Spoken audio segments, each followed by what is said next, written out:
yung expression na, bahala na sa akin ang Diyos. Kahit sino po pwedeng magsabi niyan. Pero sinasabi ko po sa inyo, ang mabuting tao, kapag sinabi niya, bahala na sa akin ang Diyos, ramdam na ramdam niya ang biyaya na taglay ng mga pangungusap na ganyan.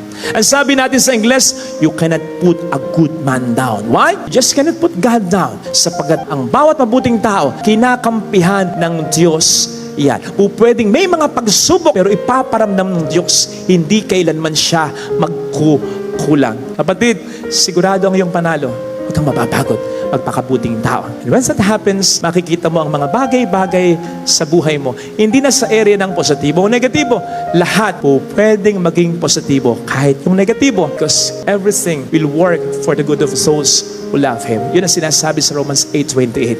Kahit yung mga pangit na pangyayari, po pwede i-convert ng Panginoon na maging mabuti.